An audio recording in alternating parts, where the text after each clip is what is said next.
there. We are here with Stephanie Brevard, entrepreneur extraordinaire, and she is on the spot. Let me find you Let's do it. a tough question. If you could communicate with any animal, which one would it be, and what would you say to them? Wow. So, probably my favorite, honestly, probably the eagle. Oh, okay. Yeah, probably the eagle. And I'll actually say that I got some eagle wings on my arm, but probably the eagle. I probably would say what makes you so great. Okay. Yeah, I probably would say what makes you so great. What makes you special? What makes you dominate? That would probably be my thing, because I really look to the eagle as something, as a leadership sign and as like a leadership symbol. And I relate so much to that. And it's interesting though, because the crazy thing is I actually came across some words that were like, you're going to be flying like an eagle into your next season. And that actually happened like last month. So I love the eagle. Yep. Wow. Okay. Yep. That is your spirit animal. Hey, let's do it. All right. I love that as a spirit animal. Yep. So probably the eagle. Okay, so you are someone who, I'm assuming from your eagle response, kind of believes in symbolism and spirituality and how things kind of come together and make meaning. Talk about that a little bit. So I hold spirituality pretty high for me in my life. I really realized that, I'm where I am because of God. And I give all credit to God because of where I am. I feel like I display that on a day-to-day. Those people I encounter, those people that I come in contact with. So yeah, it's at the top of the list for me. And so you attribute a lot of your success or all of your success to that grounding in your belief system? Yes, most definitely. And I try to replicate that in my kids too. So yep, I most definitely do that. Okay, talk about your relationship with not only your biological children, but also the children that you mentor and support. Gotcha. So my boys, man, I actually have a 16-year-old as of tomorrow. Oh, yeah, 16-year-old as of tomorrow. And then I have an 11-year-old boy. But I love being a boy mom. That's at the top of my list. They keep me busy. But I love mentoring the girls. That's my passion. I love mentoring the girls and seeing them just thrive, seeing them become better people, seeing them be able to, just achieve their goals, graduate from high school, graduate from college. So the list goes on with them, but I love that.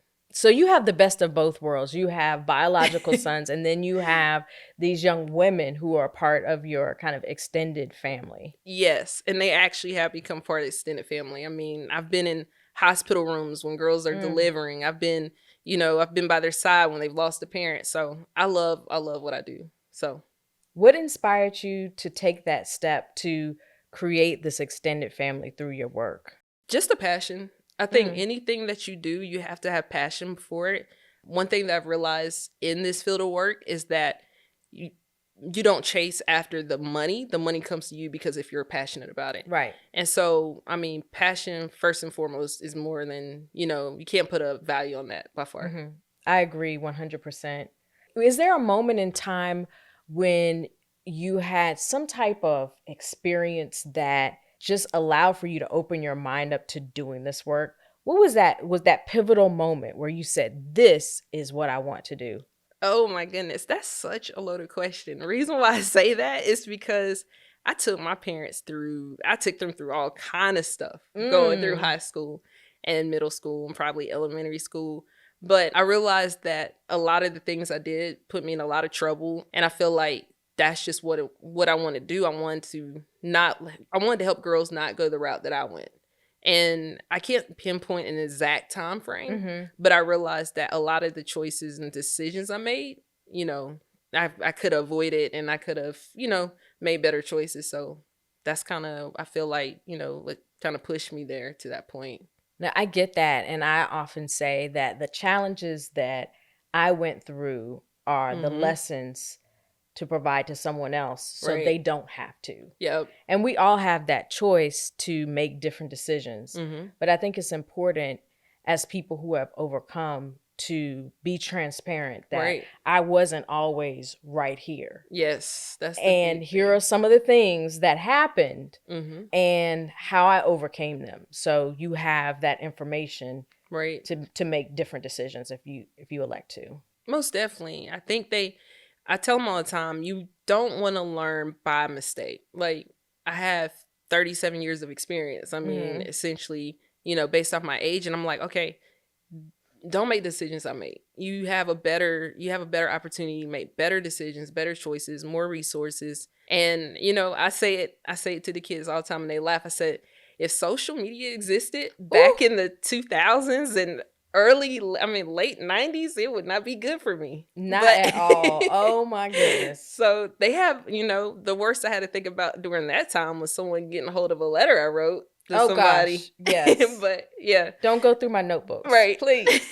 None of the checks box, yes, no, maybe, that Hmm. sort of thing. But now it's so worse for the kids because they have social media. I mean, within 30 seconds, you can get 100,000 views. And Right. so it's probably extreme, but I mean, it happens. So Absolutely. And I don't think people process the immediacy of it yeah. all.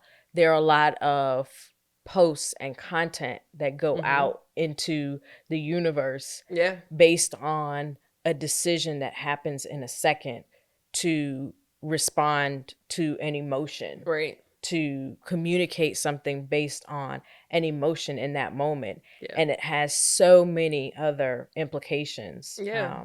and consequences Yep.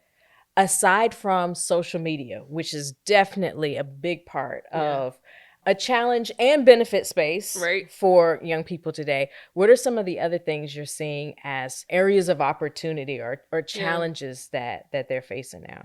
Right now, and I've mentioned it before, we're seeing a lot of kids who are angry, and Hmm. and it's a high emotion. I mean, you think other things come with it, like depression and grief, but right now, I mean, their emotions are all out of order. And I like to attribute some of that to COVID, just Mm. because they were locked down for so long, but their emotions are out of control. And right now it's hard trying to find a balance, like what's really setting you off, what's making you upset. And you can't blame it always on the friends. I mean, a lot of times it's coming from the house and you're sending them to school and they're upset because, they're dealing with stuff at home and now they Hmm. have to go to school and deal with bullying. So it's like, it's just the emotional up and down right now. That's probably the biggest thing. What are some of the tools that you share with young people to cope with those emotions, with that anger they might be experiencing? A lot of mindfulness techniques. Mm. Um, Being able to kind of set yourself apart, to be able to where you can breathe, being able just to have that time where you actually sit and count sometimes, being able to identify, why I'm being the way that I am. Journaling is a big one. I mean, even as an Yeah, I adult, I love journal. journaling. Yeah. Yeah, I love doing that. And I actually bought coloring books for a couple of kids. They love doing that. So just being able to process and work through those emotions, going out to the park, going to the gym to work out, doing those things. And I mean, just being able to get away and, have that time to themselves to be able to process why they feel the way that they feel. I love those strategies that you shared. And I heard two common themes. One being mindful breathing, Hmm. things that kind of do with managing the internal. Right. And then the second, activities that are focused physical activities. Hmm. It may not be something like, hardcore Right. Yeah. weightlifting, but coloring, like things that where you're actively Yep. engaged with something and it's not a device. Hmm. Yeah. And so Tech babies. yeah, pulling people away from their devices to Hmm. be more present in the moment is a super challenge. Right. What are your strategies to help? Because I'm hearing that from so many educators. They can't get folks in their classroom, the young people in their classroom, to separate from their phones. Yeah. So it's crazy because whenever we try to pull the phone away, you see like this whole transformation, or like, Yeah. see all these emotions come out because you're pulling them away from their phones. But being able to say, okay, like setting that standard, while you're with me, while we're spending one-on-one time, let's stay off the phone for like 30 minutes. And so now I got to put my phone on silent too, because, if I get on my phone, they're like, oh, you're on your phone. But I try to do the same with my kids. Like, if we're sitting at a table, the boys, like, no, let's put the phones away for like 20 minutes. And Hmm. so just like setting that standard so they know that whenever we're doing activities, like, we're not on the phone. Like, Right. unless you're taking pictures or whatever, doing TikTok or whatever, that's fine. But doing a regular texting, calling, no, we're not going to do that right now. So Yeah, it's a whole different world. Yeah. And I think back, I get in my time machine and I go back and remember not even having a phone Yeah. and what life was like and some of the things that happened if, you know, I was traveling somewhere. Right. Like Yeah. there was a map Right. or someone MapQuest. gave directions Yeah. and you had it on a little piece of paper. Right. And if you made a wrong turn, you have to figure that out. Yep. There's no recalculating the route No, when you not at have all. it on a Post-it note or Yeah. whatever. Yeah, MapQuest. What are you looking forward to as school is gearing back up, not only for your personal life with your boys, but for some of the young people that you're working with in your extended family? Probably just seeing how successful they want to be. That's probably my biggest thing. And I mean, honest, that probably sounds politically correct, but in essence, like whenever they're coming from the backgrounds that they are, I mean, every little thing is a setback for them. So for them just to be able to go to school 5 days a week, I mean, I celebrate that. I think for my boys, they're involved in sports. So like I said, football mom, I'm ready to sit on Friday nights doing Friday night lights, and my youngest son playing basketball come the winter time. So, you know, I love that kind of stuff. But I mean, as a whole, just all of them being successful, getting where they want to be. So, Okay, so now as a sports mom, tell me what your mode is like when the games are going on. man, I'm hyped all the time. Okay, all Yeah, right. I'm hyped all the time. Are you the mom that the coach has to be like, okay, You know, get on back to the stands, lady? I'm not that mom, but I'm more of the mom because I played sports in school. So I'm more of the mom that's like afterwards, like, okay, let's work on this. Let's do this better. I'm more of that mom. Okay. And trying to like say, oh man, he missed it, or no, coach, he really needs more playing time. I'm that kind of mom. Okay. So, All right. So you go to the coach and let me talk to you for a second. I try not to do that, but you know, I might shoot a text. Okay. All right. Fair enough. All right. Yeah. So you said you played sports. What did you play? So I did basketball and track. Yep. I did as well. All right. Tell me your events. So with track, I was on the 4x1, the 100 and 200. And actually, I've tried to find my stuff online. I can't find it, like my track records, but it's somewhere out there. Okay, so you must have been pretty good because you're looking up these records. I mean, you know, I was a little good. Okay, I was not. I went to the States. I went on the bus. You went on the bus? I was there as a part of the experience.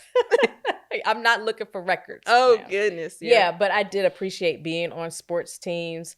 I would say that I was not naturally athletic. Yeah. But I was someone, and still am someone, who appreciates learning a process and will work hard to perfect, to get as close as I can. Yeah. And so I had no WNBA kind of aspirations or even collegiate sports, but I did feel like it was time, well spent being on those teams. Yeah. Yep.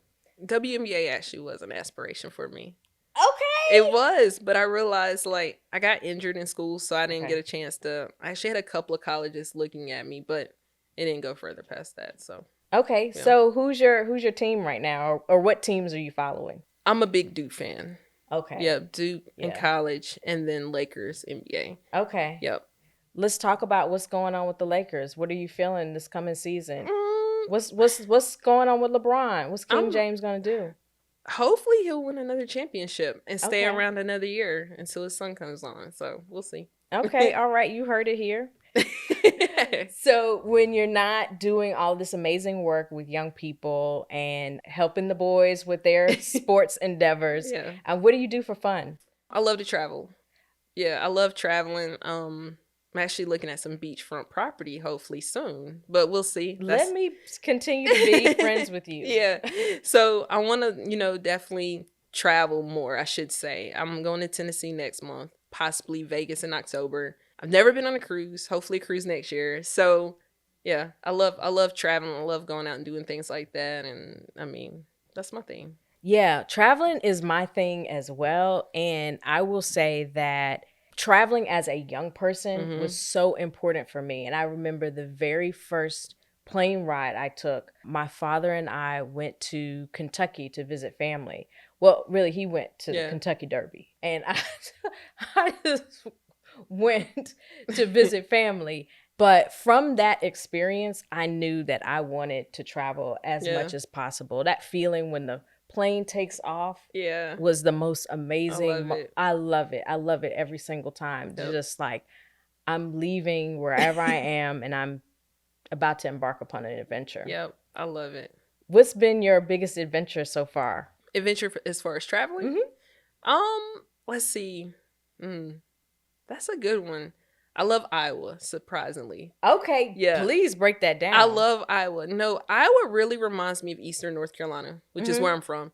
So I love, and you see these huge pinwheels, but they're obviously they're the windmills.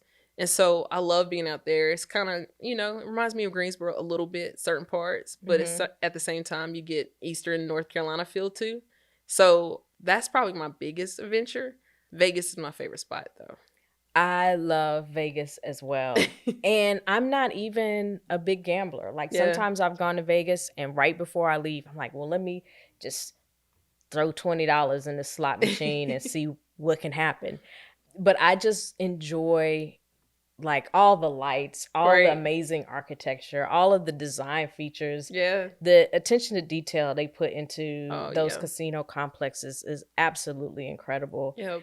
And I can walk a million miles in Vegas just looking at Even people feel like and it.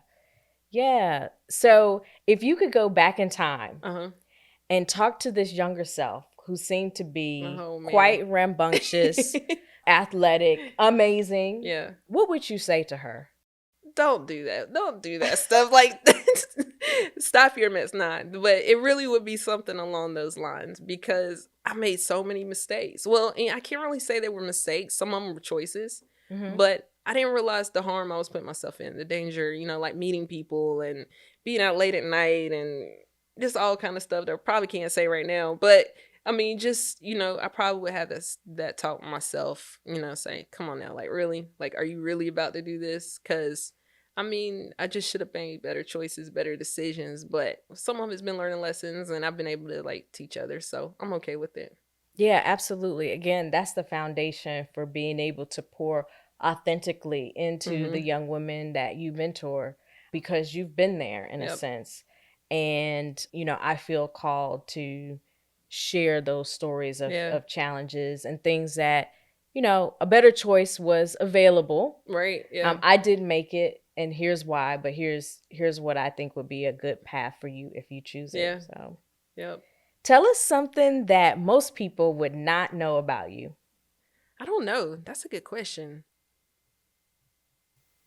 I flew a plane when I was in 12th grade.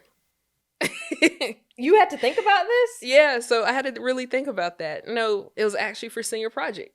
And I got the chance. I decided that my senior project would be to how to fly an airplane. And so did I think a little 8-hour course. And then obviously the 8-hour course was doing a co-pilot.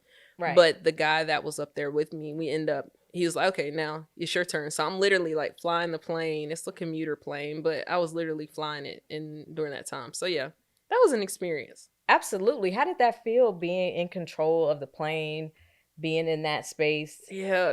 Well, it was interesting because I do not like my stomach dropping. So whenever I pulled back and we end up going up and then I went like this and we went down and my stomach's dropping, I'm like, I'm not doing this again. Okay. It was nice though. Yeah. Wow. That's a pretty amazing kind of once in a lifetime experience for people. I loved it. Would you ever go back and take flying lessons? I thought about it briefly, but no. Okay. Probably not. I'll be okay riding Delta for that. Okay. All right. Let's let the experts go ahead and fly the plane. So tell us more about the businesses that you have. Okay. So one, obviously Pathfinders doing the mentoring, actually 4 offices now. Medical billing, that is based out of Greensboro. I also have a nonprofit. You know what? Not too many people know that. I do have a nonprofit that does similar, works with at-risk youth. And this is new news. I don't know if anybody knows this, but I'm in the process of getting ready to launch another one. So yeah, I wish I had a little tea. Yep, that's it. Well, can you break the news what it is? So it's I'm trying to do a movement kind of thing, and it's called I Am. And so what I really want to do is like really push that to where it becomes a brand, but it's more so affirmation. So people being able to affirm each other, being able to affirm yourself. And I have the logo and everything drawn out, and it's called I Am. And, you know, if I see someone, I'm saying, you know what, I'm proud of you. You know, I am unique, you know, giving different self affirmations, affirming other people. So key. I love that. Yeah. I cannot wait to wear my I am Yep, that's fabulous. exactly. You know, I am on the spot. Yep. T-shirt. Yep, that's exactly what it is. So, well, awesome. Stephanie, thank you so much for spending time with us. Just want to honor the fact that you are taking these very real and sometimes challenging experiences from your past and utilizing them to move young women and young people in general forward in their journeys. And we just need more people who are open to doing that type of work. So I celebrate you. Thank you. And I thank you for being on the spot. I appreciate it.